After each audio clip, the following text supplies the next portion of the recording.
qala Allah Ta'ala fi kitabil karim. Apa ayatnya ya? Indonesia. Alladzina amanu wa atba'athum dzurriyyatuhum biimanin al-ayah. Wa qala an-nabiy sallallahu alaihi wasallam kuntu nahaitukum an ziyaratil qabri fazuruha amma ba'd. Kang kaulmaken dumateng para kiai, para ustaz, para tamu undangan, pertama keluarga besar Bapak Tua Hatijah, anak mantu putu ya, buyut tangga asisten mawon juga hadir areng pertama pula aturakan terima kasih yang sebesar-besarnya kepada keluarga besar Bapak Gede Masuki, Bapak Gede Ramli dari Banten jauh-jauh datang ke sini. Juga ada yang dari Lampung dan seluruh penjuru daerah Indramayu, ada juga dari Langen, Kiajaran, dari Kedua Gabus, dari Bojong Sari, Desa Wetan dan sekelilingnya. Alhamdulillah pada kesempatan dinten puniki atau pada siang hari ini kita bisa berkumpul di dalam tempat makbaroh yang bersejarah ini. Tentunya kita tiada kata sebagai keluarga besar Bapak Tuhan, melainkan rasa apresiasi atau rasa bangga kepada kita semua bahwa kita masih bisa diberikan taufik dan hidayah dari Allah Subhanahu wa taala untuk mengingat kepada orang-orang tua kita, kepada leluhur kita. Kenapa demikian? Karena pada waktu setelah pulang dari Madura, dia menghadap Sultan, keluarga dari Sultan Komarudin. Dan Sultan Komarudin itu putra dari Pangeran Anom, arane Muhammad Abdullah Arifin. Dan yang sekarang menjadi Sultan Cirebon itu Sultan adat arane Sultan Arifin sekarang, tapi wafat minggu kemarin, baru wafat. Sultan Arifin Cirebon itu sekarang wafat baru 1 minggu, arane Sultan Arifin. Beliau nyalon bupati beberapa kali tapi belum sempat menjadi bupati. Dan sekarang terburu meninggal. Nah, pada waktu itu Bapak Kiai kata ini ya, ini mudah-mudahan ini ceritanya valid, urgen maksudnya, bisa dipertanggungjawabkan. Dan ketika beliau pulang dari Madura, dia menghadap Sultan, kemudian diberikan hibah wakaf tanah yang sekarang berada di Penggung untuk menjadi lapang terbang kapal Penggung. Itu wakafnya Bapak Tua Hatijah dari Sultan Kamarudin.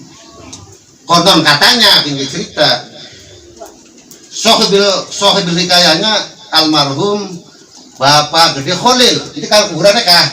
Oh iya, Gede Kholil. Sebenarnya kita kakek turunan sultan. Konon. Kita berontak aja, rebut kesultanan dari Bapak Kholil.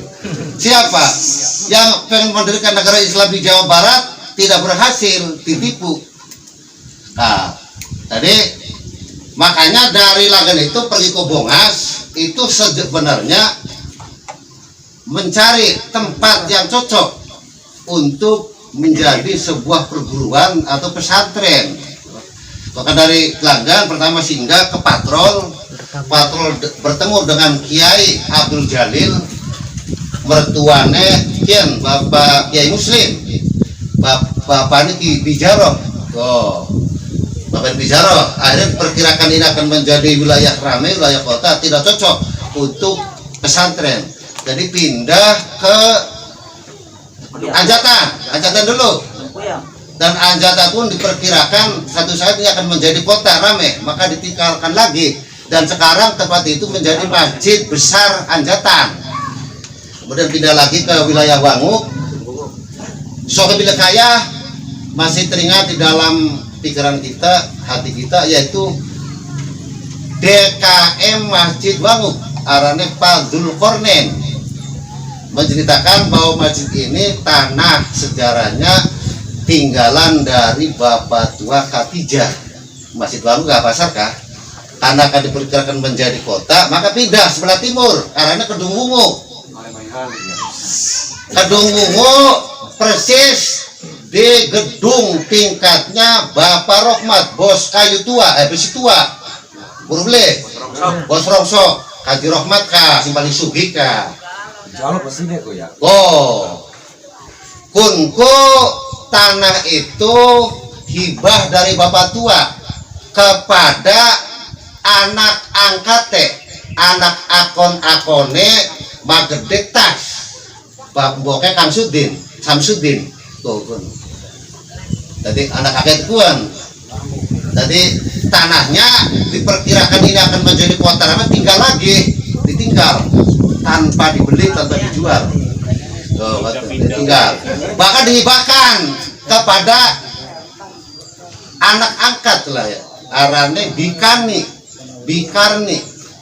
Karena apa? Dia jadi anak angkat, uangnya persis, irenge, pada. Tadi kalau dijejer kah seperti anak kembar antara Matasiah Bari Bikarni. Dan kita berkali-kali mampir dengan Magede Wijaya ke situ dan selalu menerangkan bahwa tanah ini sebenarnya tanah Bapak tua Khadijah.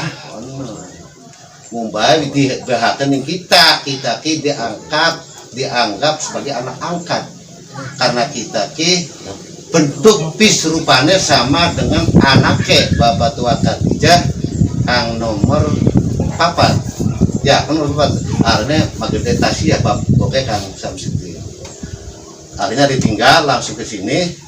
Jadi di sini adalah termasuk orang yang pertama. Awalnya desa Kinki, desa Bungas, dan sekarang menjadi satu kecamatan. Nama Bungas itu nama Belanda sebenarnya. Mengapa desa itu dikatakan desa Bungas? Karena desa ini menjadi markas Belanda. Jadi semua tentara-tentara Belanda, tentara-tentara penjajah itu dikandang, dibina, didoktrin, dilatih di sini di wilayah Bungas. Maka desa ini, tempat ini dinamakan Desa Bungas. Jadi artinya Desa Bungas itu desa markas, jadi markas tentara Belanda. Nah berkaitan dengan Desa Kebon, persis wilayah ini tempat perkebunan. Tadi darah ini Bungas Kebon. Itu sebenarnya namanya. Jadi ada kronik sejarah maksudnya. Nah, sebenarnya Bapak tua kita itu bukan orang hebat, bukan orang istimewa, tapi ada nilai-nilai yang harus kita banggakan, harus kita tiru. Apa nilai-nilainya? Itu sifat zuhud. Apa sih zuhud, Go? Zuhdi. Itu hadis zuhdi. Ada aku sebentar deh, hadis zuhdi. Sifat zuhud. Sifat zuhudku aja pada mabuk dunia. Paham? Oh, sugi beli yora. Ya, duit pakai ora, tapi sembayangnya pada orang kiyeng. Jamaah pada males. Sama arane kumpu hubbud dunya, mabuk dunya. Oh, waktu pada akhir baik. Adzan masih mau. Oh, berarti ngaku anak putu ini bapak tua ke ora layak. Oh, paham? Bakal kita ngaku anak putune Bapak tua Khadijah, satu dicatat bahwa orang tua kita ku ahli zuhud. Ahli zuhud apa? Di Pak Kiai. Pak Kiai ini jawab, tapi itu Pak Kiai kita, Pak Kiai kana. Iku tarkus dunya wa tarhibul akhirah. Oh, ninggalakan dunya, ada pada bobok dunya, ada pada kalingan bening dunya, konon pada senengah, pada demena ning akhir. Oh, catat itu nilai-nilai yang paling penting. Mulanya bapak tua aku mong ketemu kalau tempat keramaianku. Jadi silangin ngalin patrol rame ngali maning, anjatan ngali maning, wanguk. Kayaknya masih dodak rumahku tadi wong sufi kabeh. Kau mah tingkat, baru beli kan ah? Lah, Haji Rahmat kan? Kur anak putu bikani kunku tanah bapak tua Khadijah. Si ngomong siapa? Mboke Kaji Rahmat arane wakani ngomong di siapa? Ning kita bari Maghribiyah. Karena sudah dihibahkan, sudah diikrokan, karena juga diangkat sebagai anak angkat, jadi sama seperti anak cewek. Oh, kemudian apa? Nilai-nilai zuhud dari orang tua kita, wong tua kita ku ada namanya dicatat di dalam BPN, Badan Pertanahan Nasional, cabang Kabupaten Indramayu, bahwa tanah ning kanaka, ning sabrang apa? Ning kali apa nih? Ning gulur kah? Kedung Wungu itu ada area pertanahan yang seluas 64 hektar. Oh, kun namanya Mas Kijang, tapi ditinggalkan.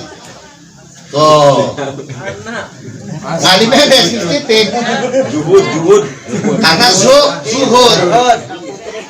Oh, ada sebuah pertanyaan sing takon Bapak Khalil. Bapak Khalil ngamuk. Kenapa? Karena Bapak Khalil itu asalnya DI, Komandan DI. Beliau Komandan DI, penjaga wilayah hutan Pantura, Cemara. Dan temannya menjadi jenderal Sertot. Tuh kan. Oh, itu karena tahu tentang politik bahwa kita itu adalah dibohongi oleh permainan konspirasi Soekarno, jadi mengundurkan diri. Tuh kan. Sebelum DI dibubarkan, dia mengundurkan diri. Saya keluar dari DI karena DI sudah dipermainkan oleh konspirasi politiknya orang pusat. Tuh. Kembali kepada rakyat. Itu catatan sejarah. Dan dia karena termasuk juga orang hebat, Bapak Lugu. Tuh, artinya apa? Dia punya tekad di setiap menghadapi pertempuran itu haram mundur. Itu iskariman mujahidan. Saya masih ingat itu dari Makhalil itu. Lebih baik hidup berkalang tanah atau mati terhina. Itu Makhalil itu sikapnya pada waktu menjadi tentara Hizbullah, karena dia itu adalah Hizbullah. Dia banyak. Ya, hanya pada dalam kejadian itu Makhalil berontak. Halil aja. Misalnya akan sewot, akan berontak karena makin yang terbaik. Jadi kalau sudah ada duit tanah abad, ada uang sugih.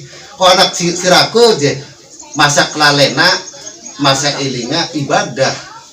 Oh, no, jadi artinya kita ngomong di dunia pirang-pirang, mau nama pengen. Tapi setelah kita ingat nih pelajaran guru, pelajaran kiai, bahwa kita pen oleh rahmati ridhone Allah itu kudu zuhud, kudu sufi. Jadi ya ora apa-apa, los temen tanah semua nampaknya kah, oh dibuang. Sebab apa? Sira baik kah, dua tanah semeniki turu baik. Kalian itu omongan Makhalil, kita hanya mengutip. Jadi akhirnya hutan keluarga besar yang ada di apa, Tuhan nanti ya, itu. Jadi kemudian kedua karena masalah ilmu pengetahuan, termasuk Bapak Tua Katija itu pernah dibeat sebagai murid guru torekat, ada torekat Satoriyah, itu dari Mbah Khalil Madura. Tanya Mbah Khalil Madura setelah pulang dia mewasiati untuk lebih mendekatkan, lebih mukhalifkan kepada Kiai Tolkah Kali Sapu Cirebon, jadi berguru lagi torekat, namanya torekat Qadriyah wan Naqsabandiyah. Dan alhamdulillah selama hidupnya beliau belum pernah putus, selalu mengamalkan torekat Qadriyah wan Naqsabandiyah. Awalnya almarhum beliau itu pengen menurunkan, mengijazahkan kepada anak-anaknya, kepada keluarganya, karena terutama anak yang laki-laki, sebagai harapan besarnya kepada Bapak Tua Mas Tuki dan Bapak Tua Ramli, karena beliau juga sebagai santri Kiai Sobari, dan Kiai Sobari menginginkan kedua orang itu jangan pulang ke Indramayu. Sementara Bapak Tua juga pengen mengijazahkan ilmu itu, jadi akhirnya terputus. Mengapa terputus? karena pernah punya salah satu santri namanya Kaki Kasmina. Ini cerita dari Magedo Sudah ya. Kaki Kasmina itu wong bodoh, wong awam, wong Jawa, tapi pengen belajar ibadah. Dengan pengen belajar ibadahnya itu dilatih ilmu ketauhidan melalui zikiran torekat Qodriyah wan Naqsabandiyah. Tapi karena kemantapannya, kemulhitannya, kemujahadahannya di dalam menzikirkan torekat, akhirnya Kaki Kasmina tajrid darokan mandi ngomongnya netes omongannya kecap netra lama ngomong lagi mati ceraku sugih ya. oh iya ceraku sukses karena wanita torekat itu muridnya Bapak Khatijah. Tetapi karena tajribnya beliau itu Allah marham, beliau itu punya beberapa santri. Santrinya termasuk dukun Sumbon, arahnya Kaki Kadmi Sumbon, wong Jawa Tulen, wala solata wala soma wala. Dia punya sugesti besar, walaupun dia nggak apa-apa punya sugesti besar, karena di dalam hatinya untuk selalu istiqomah berzikir pada Allah, walaupun dia wala. Dan Mas Subi pada waktu niki latih pernah lumpuh, sekali lumpuh, or bisa lunga, turun di TK lumpuh, di pos baning pun ku, ini Kaki Kadmiku, waras akan sekian. Terus ngomong, sirap nang bocah di, kita bocah bungas sendi, bungas kebun, anaknya siapa? Anaknya Durakman. Oh, berarti putra Kaki Khatijah, iya sih. Kurangnya itu gurunya kita. Tadi baru kita ngupai bejani kah? Ditolak mong. Kita ini malah tupai duit. Padahal mah kita ku pasien maksudnya. Oh, Kaki Kasmina. Dan terus di sepanjang daerah itu muridnya dukun-dukun Indramayu Barat pada umumnya dulunya itu muridnya Kaki Kasmina. Ini kono nih ngarannya Gongas Dongkal. Babakan. Di pewarisan. Kaki Kasmina. Ada tajuk sakirka. Ya. Apa lah? Isi kurang baik kayak laki duit, cok. Tradisi dukun setiap kliwon ngumpul, setiap murid ngumpul. Bener nggak? Di mana-mana bakal dukun kliwon ngumpul, makan bareng, tahlilan, pada gawan beras, gawan ayam, beras ketan, kelapa, ya boleh. Iya, betul. Karena bakal pakai subur udah jadi dukun. Ada ustad, ada ustad mah sambatan baik. Gede, dukun pada suki.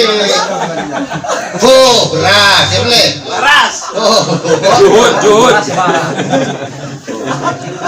Nah, melihat kondisi Bapak Kasmina terlalu sum'ah, terlalu riya, pokoknya karena sampai bahkan hampir dipir-onkan karena santrinya setiap menghadap Kaki Kasmina itu ngambung sikil, mencium kaki, bukan mencium tangan tapi menciumnya kaki. Nah itu yang ditakutkan oleh Bapak Tua Khatijah, sampai matinya tidak pernah mengijazahkan torekat-torekatnya, mengajarkan hikmah-hikmahnya. Oh, karena apa? Karena Bapak Tua Khatijah memang orang yang sangat sufi dan zuhud, mengajarkan kepada anak cucu pokon pada belajar ikhlas, belajar khauf, kita belajar roja, dan ridho. Jadi ya masalah dunia mah ya kebutuhan kita, ya wajar-wajar baiklah kita cari. Iya, tapi aja terlalu mabuk. Ada sembahyang kadang-kadang dunia, ya boleh. Allahu Akbar, bubar, ya boleh.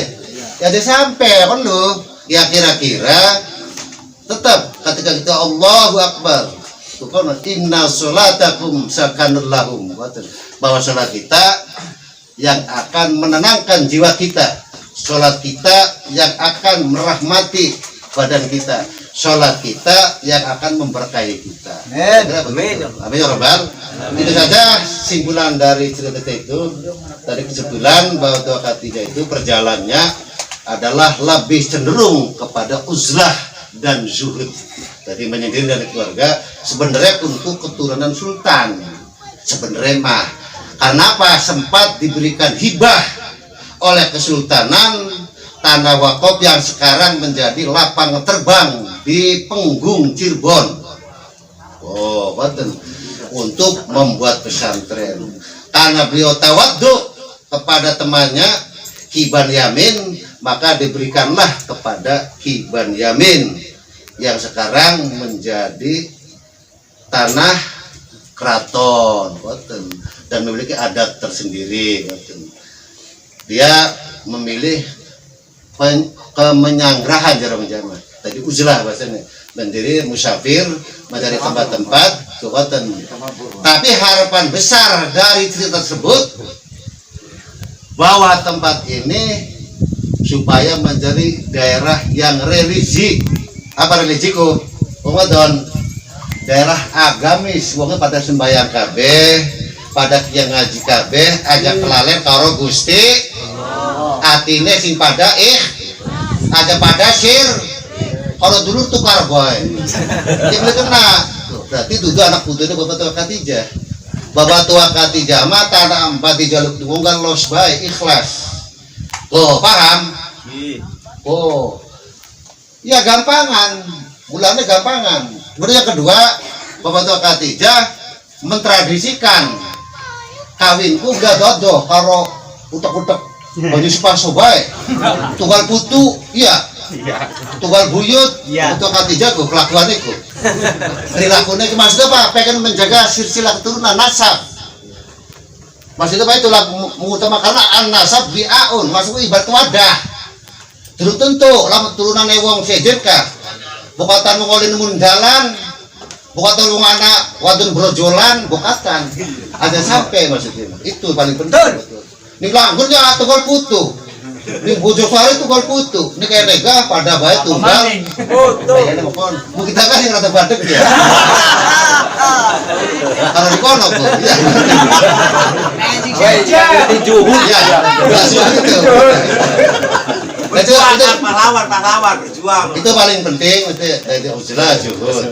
Jadi mana takon kita syukur, kita berlatih, kita apa. Lagi sana kurungan lagi kan. Iya. Isi kurungan ko, kripen ko. Nah pengen planningnya saya tangkap dari beberapa cerita anak sing pada mondok mesatri di muning Banten, muning Kempek, muning Sumbon, iki baliki pada tadi kiai, maka kiaiku bisa ngulang santri, kan kaya boleh, jadi mati urip karosan, sugih melarat karosan santri, bisa beli pokokku. Insyaallah. Oh, amin ya Rabbal. Amin. Pada satu saat maka disusun kira-kira wilayah inti dari pertukuan pesantren. Amin. Oh, kira-kira wong kanak-kanaki pada nyantri nemene. Turunannya Bapak Tua Khadijah. Kan konon. Setengah dari ketajribannya ya akeh, pun namun kadang buatan sombong maksudnya. Bapak Tua Khadijah aku perilakunya karena kemujahadahannya di dalam setiap zikir, keusuhannya, kerojaannya dalam setiap zikir. Setiap baca kalimat thayyibah la ilaha illallah ngambang awake. Terbang. Dan itu bukan sugesti, nyata. Tadi kayak ada siapa Kiai anu mah Roy sugesti. Oh, kayak kamu baca Dermayu kan sehingga kan di Kusuma sugesti itu kan nyata realita. Baca Dermayu sih kan kan pada tadi kuning TV kah? Iya, pemburu hantu segala macam kah? Baca Dermayu kan. Oh, sugesti ini mah nyata realita. Pada kemantapannya di dalam berpikir. Pada waktu 71 ya kita masih ingat blok ini diserang udah MSK Golkar ya sekitar 60 orang lah kuning potan kurku tiba-tiba ambrol Hah? 71. Ke 71. Satu lahirnya kita, lahir Iya, kita masih kalingan. Dan kita di gedung C, Pakasari dalam gong latihan ICS kah? Karo Bapak Roni pun kono. Pada waktu Hamil 3 akan pemilu dilakukan pada diwajibkan untuk Golkar pada waktu itu, bahkan keluarga kita banyak yang menjadi korban Orde Baru. Kayak bapaknya pun Ibnu Kang Tumudi juga diintimidasi, bahkan dizolimi, dibawa ke Dan Ramil. Kemudian juga Bapak Gede Nawawi semuanya diintimidasi dan dizolimi dengan kekerasan maksudnya. Termasuk ini mertuanya ini Ki Abdul Jalil. Dia lari ke sungai, kemudian dikampak dengan wafat sampai sekarang, itu korban itu. Dan pada waktu itu keluarga kita sudah menjadi pemuda-pemuda Ansor. Pemuda-pemuda Ansor. Karena awalnya dari basis-basis tentara Hizbullah. Ada sebagian yang masuk kepada DI, ada yang kembali kepada masyarakat. Tapi kalau keluarga besar yang ada di Kejaran semuanya menjadi DI, tentara hutan itu.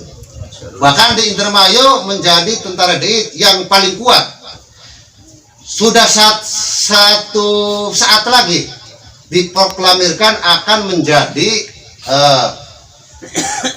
negara Islam di Jawa Barat.